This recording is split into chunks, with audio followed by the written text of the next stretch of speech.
Good. I'd like to call the work session for 10/9/25 to order. We can start with items of information, Mr. Blackford. Yes, and we will jump straight into the August financials with Ms. Cody.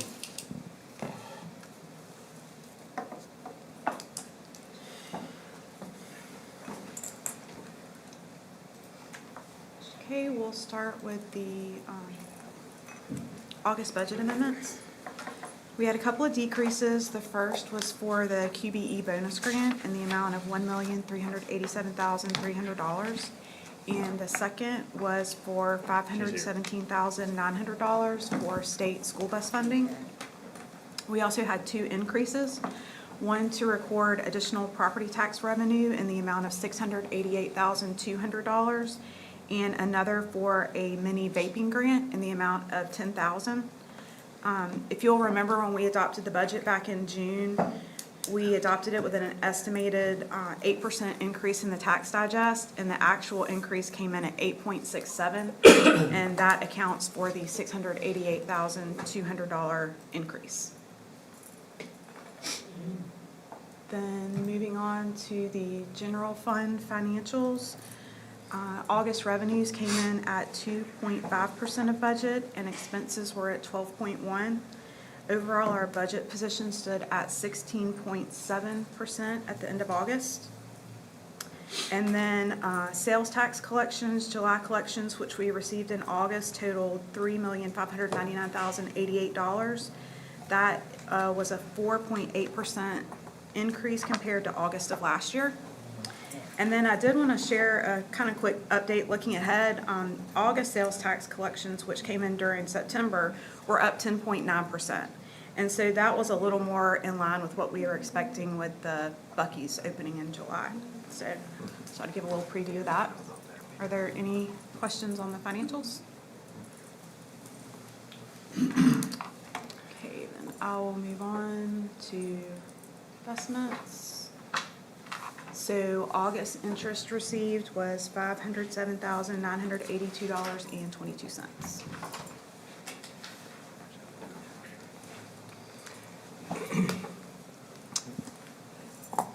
Any question on the financials or the interest statement? All right, we'll move into Mr. Haywood with a facilities update.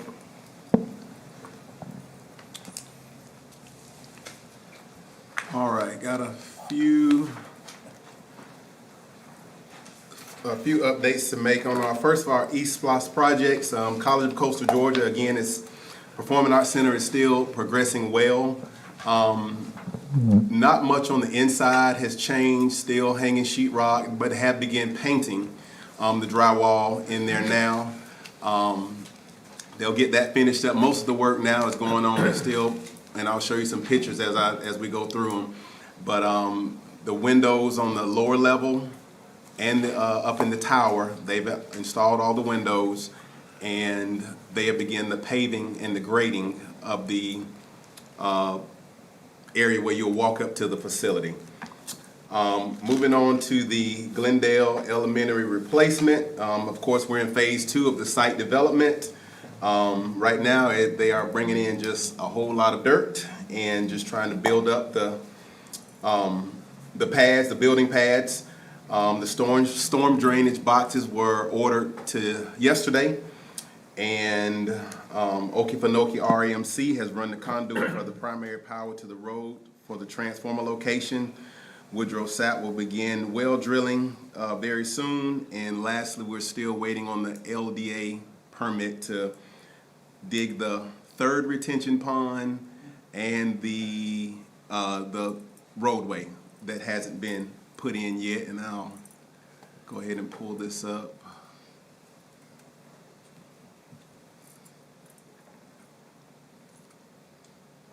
And I had to take a picture of that. That's the big retention pond at the rear of the that's going to be at the rear of the school. And I did speak with Keith Ross from Ridge Enterprises today. They are going to have to take about 20 feet off of the back side of it, fill it back in about 20 feet on the back side of it. But There will be a total of 3 retention ponds. 2 of them have been dug. That's the one at the rear. The one at the parking lot has been dug, but we still need clearance to dig the 3rd one. And then this is just a lot of dirt. And just continuing to bring in dirt to build up the building pads. And as far as the Performing Arts Center, again, like I said, they've installed all of the windows down here on the lower level and the windows up in the tower. We'll move on to our local funded projects, the BHS Fieldhouse Edition. Again, it's going extremely well. The picture on the left, that's the main entrance going into the facility. All of the brickwork is done, masonry work, everything is done. And just a picture from the inside, that picture on the left, that's the coach's office, and that'll be looking out into the actual area. It is temporarily dried in right now so they can do the work. We've ordered cowl wall windows, but they won't be here until December, but it is temporarily dried in so that they can really begin on the work. So it should talk with the contractor. It'll start really changing between now and when we have our next board meeting. And then lastly, our BOE, Board of Education, Wing 4. On the left, this is the restroom area. They put the floor leveler down on all of the office spaces, and the one on the right, that's just an office space. And all of the windows are framed up, and it is progressing very well. So that is BOE Wing 4. And that's it. Any questions on any of the East Blast or capital outlay projects? All right, we will move on now to the Good report. And we will go to page 6 of the summary report.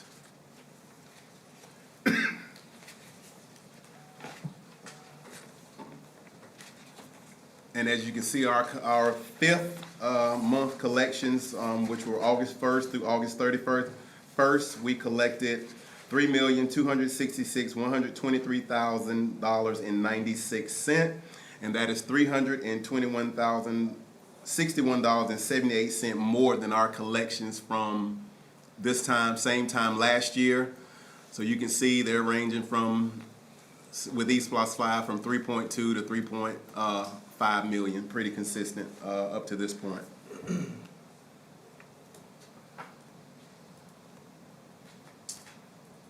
All right, we will get into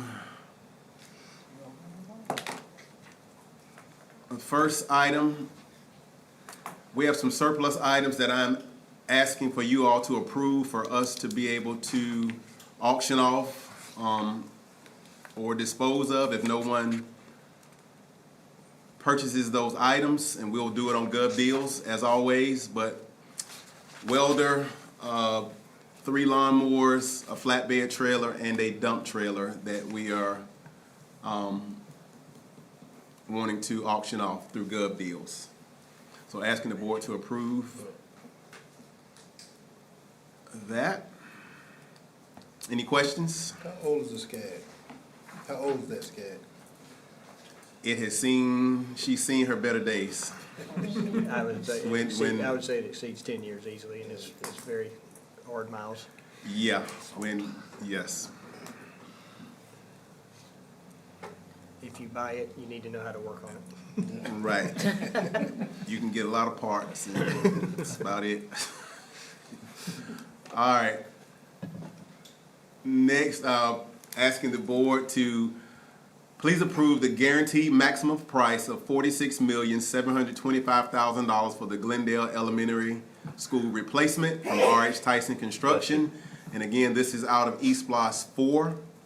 I have Mr. Tootin here that came tonight. If there are any questions about the GMP, he will be happy to answer any questions that the board may have.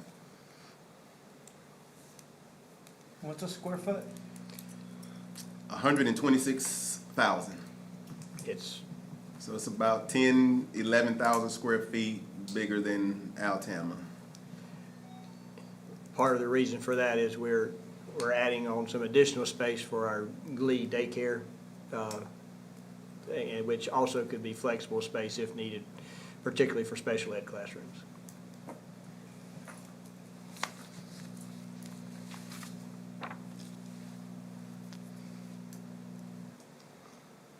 Any other questions? Questions from Mr. Tootin?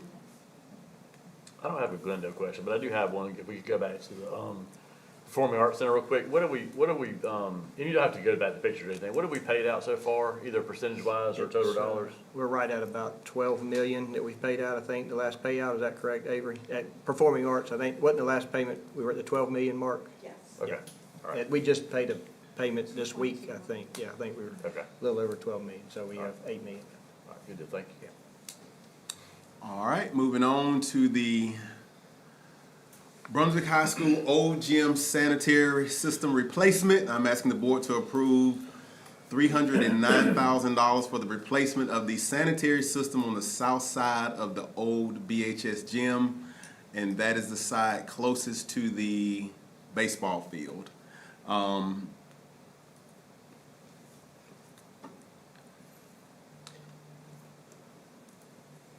And here you can see the proposed budget is $276,860. That's what it will cost if we don't have to do the work in the concession stand area, but we won't know if, the contractors won't know if they have to do that until they get into it. So that's why I'm asking for $309,000, which is that $276,860 plus the $32,140. for a total of $309,000. So asking the board to approve that. It's the old cast iron pipes that have been there, sewer, that have been there for a very long time, and it's finally getting to the point where we've got to do something, and this will be out of East Block 5 for the funding. Who's gonna pay for the permits and impact fees and all that? Tyson Construction will take care of.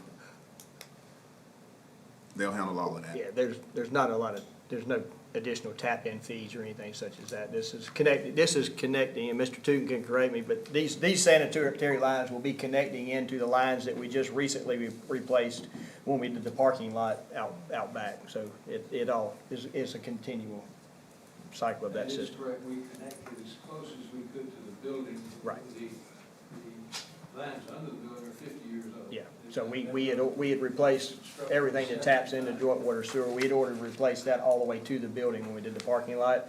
But now it's discovered that we are having issues inside the building. All right, moving on to the change order for Satilla Marsh Elementary School. Please approve the change order from Pope Construction in the amount of $198,767.19 for the Satilla Marsh Elementary renovation, and this change order will close out the project. And there are a couple of big ticket items on there that kind of came after the fact. It was budgeted, but just wasn't in the GMP initially. We had to pour some concrete in the islands of the parking lot. You didn't want, the grounds crew trying to get in between cars, cutting grass, and that came to a pretty good amount. They had some issues with the canopy footers after the fact, and then moving the portables. That was a pretty costly endeavor. So anyway, asking the board to approve $198,767.19 to close out the Satilla Marsh Elementary project. Did we have any contingency in that, or did we eat that up in something else, or what, where is this? We did, yeah. We had this money in the GOOD budget. Right. We just didn't have it in the GMP. In the Pope GMP. We did have some contingency money in there, but a lot of our site work ate up some of those contingencies. And then the portables, which we actually attempted to sell and did sell, but the buyers all had several different buyers, and they all defaulted because of the moving cost. So in the end, we had to, at the last minute, we had to pay to get those out of there. And the last one, asking the board to please approve the Glendale Elementary change order credit in the amount of $229,773.40 from Ridge Enterprises. So, that's a credit that's coming back from the Phase 1 portion of the site work. I'm asking the board to approve that change order as well, that credit. It's good to see you found a credit. Yeah. For all that And the- money you took in. And the credit is more than, so we're still in the plus. Any questions? We will, we'll move on to something without money right now, Mr. Benson. So this one should be pretty simple. I think all of you as board members are aware that one of the initiatives that State Superintendent Richard Woods has had is for all of our students to be prepared for life following their K-12 experience. And one of the ways that he has tried to do this is to try to free up time in students' schedules so that they can focus on career exploration, advancement for college, taking AP or dual enrollment courses, and a variety of things. And so out of the CTAE efforts has come an idea, beginning in the 25-26 school year, that if students complete the carpentry pathway, that they can be awarded geometry credit. So we know that students need 4 math credits in order to graduate. And so this idea was presented to both of our high schools. We don't currently have any students who this would necessarily need this, okay? But in order for us to use this, I would call this a backup. And there's some reasons maybe why we would consider that this being a backup. But in order for us to use it as a backup, it does take board approval from you guys. I think we need to keep in mind that when students go this route, the math credit is only applicable to the technical college system. So if they were going the other route, the USG route, the university route, they wouldn't be able to apply that math credit. So these are students that are probably more going the career route. We know that we have more and more accelerated career diploma students, and as part of that program, they need a second math credit. This would be an opportunity for them if they completed the carpentry pathway to get that second credit and be able to finish early. Dr. Deppenhart provided some data. Right now, we have about 15 students that are enrolled in the carpentry pathway, but as I said before, everybody has the math credits they need. So this would be a backup plan. If a student wasn't able to get that math credit that they need for graduation, our school counselors, registrar, would be able to apply this pending your approval. I think it's a good idea, great idea, for a contingency plan for math. Because we did it with varsity sports and physical education. So I think that's a great idea. Makes geometry useful. Yeah. And it says that right in, Mr. Jackson, it says that right in the FAQ here. You know, the carpentry pathway includes skills and competencies that apply to key geometry concepts. And if you think about that, it happens. You know, we often hear students that say, when are we gonna use this? Well, you're gonna use it when you're in the carpentry pathway. And so, they've been able to make that connection and make it so that it's an advantage to the students. Yeah. Good idea. So they have to complete the pathway, that's all 3 courses, and Right. it counts as the 1 semester of geometry. Correct. Okay. Yep, and they've given us some guidance. We call that construction geometry when we would put it on the transcript. Right, okay.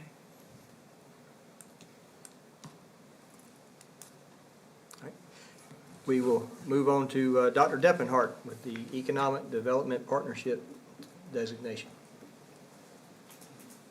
Good evening. Good evening. So unlike everybody else here tonight, I'm not here to ask for anything. I'm here to actually bring you something.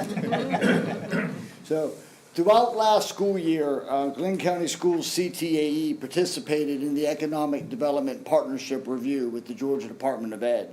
Now, this review is a district-wide certification process that prepares us to adopt best practices and behaviors that support economic development, strengthen CTAE programs, and align education with key regional industries. Now, 3 weeks ago, Brian Weiss and I had the opportunity to attend the Georgia Economic Developers Association annual banquet, where we became one of just 21 districts in the state of Georgia to receive the economic development designation for Glynn County Schools.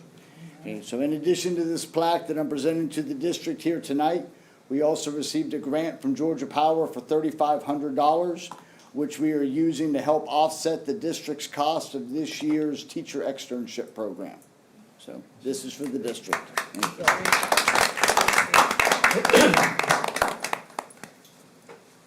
All right, well,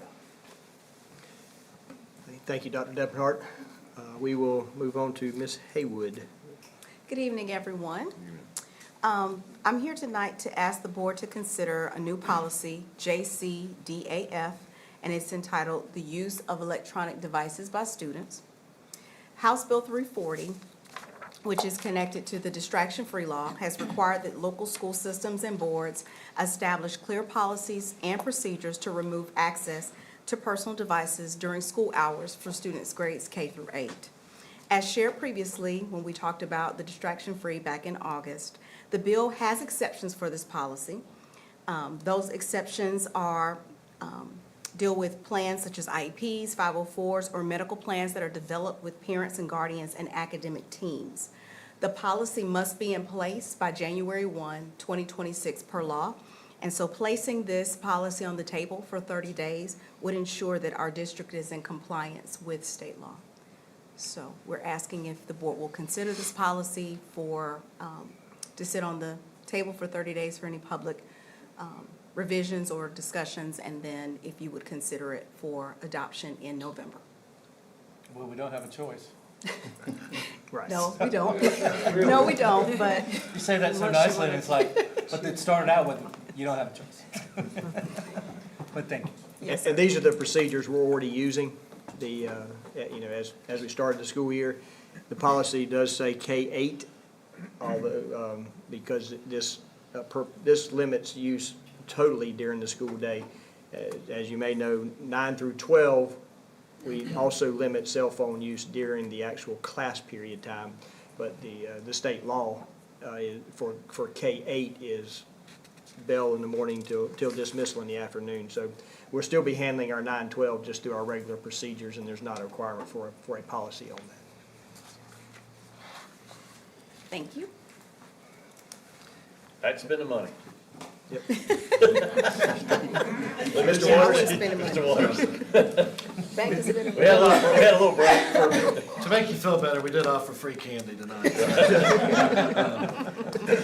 But, no, we'd like to request that the Board of Education approve the purchase of 7 new 84-passenger school buses, 6 new microbuses, which are 14-passenger plus the driver, and 4 new vehicles using capital outlay funds. The total cost is $2,373,301.32 for all the buses and vehicles. What were the 4 new vehicles, the last one? The 4 new vehicles will be used for transport of any student services, such as athletics, field trips, things of that nature. State regulations changed last year, or the year before last, that we could start using certain size the larger SUVs. Still can't use the larger passenger vans, but we can use SUVs now to transport smaller groups of students. So, tennis team, golf team, things such as that, without tying up a school bus. Correct. that's with drivers too. Right, it also does not require that we have a CDL, which many of our coaches and club sponsors are sometimes hesitant to get, so they have a much smaller amount of training to go through for the SUV than the. Why are they hesitant to get it? many of them just are hesitant to get the CDL and have to drive a full-size bus. They don't wanna get on that They don't want to drive a list. bus to I don't it. wanna be on that. You get on that list, and they gonna call you. They was still on that list. Yeah. I think he's right. All right, Thank you. and we do have, yeah. Is that it? Land legal and personnel. So we do have, land, legal, and personnel for executive session, so I'll entertain a motion to go into executive session for those three. So move.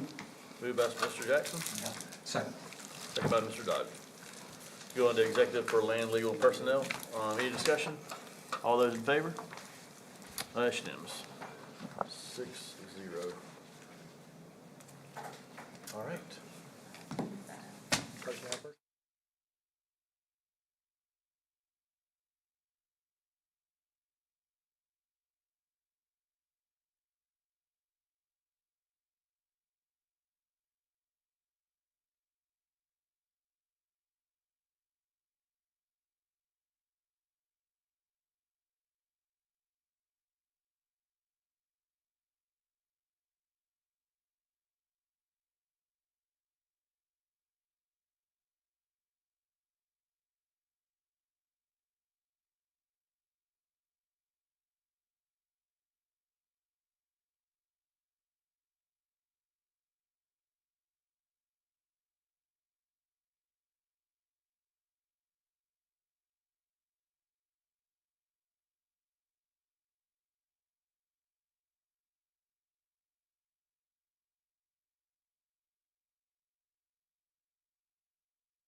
session? So moved by Mr. Jackson. Second. Mr. Madalo with the second. Any discussion? All those in favor? Good deal. Okay, before we adjourn, just had a quick announcement. We have had some discussions and we've emailed back and forth a few times about a timeline for replacing the District 4 position seat. So what we're planning to do is, starting Monday, the 13th, it's gonna run a lot like it did last time, and this is more for the community than anybody else, but we're gonna start taking resumes, applications, if you will, on Monday, the 13th. We're gonna have a link that will go live, hopefully 8 or 9 o'clock that morning. The resumes will filter through Ms. Pearl, and she will send those to the board members as we receive them. She's not gonna collect and send. We would prefer to review those as they come in. We're gonna close that on Sunday, the 26th, 5 o'clock probably, on that day. And then we're gonna take time from the 26th through November 6th to review those applications / resumes. And then possibly have interviews before the meeting on 11/6, which is our work session, and hopefully vote that evening on 11/6 on who that new board member will be. Part of the reason we don't want to extend that any further out is because there's a little bit of a gap between our work session and regular meeting in November because of Veterans Day, so we don't want to wait too long because we have the conference coming up at the first part of December in Atlanta as well. So does anybody have any comments? Is that pretty clear, Ms. Sams? I do. I just want to reiterate that the people applying or submitting resumes need to be residing in District 4. 100%. And the Board of Elections will need to check that Yeah, out. we're gonna verify. we're gonna send Chris and in his office a list of people that have qualified or would like to become a member, but they can certainly call.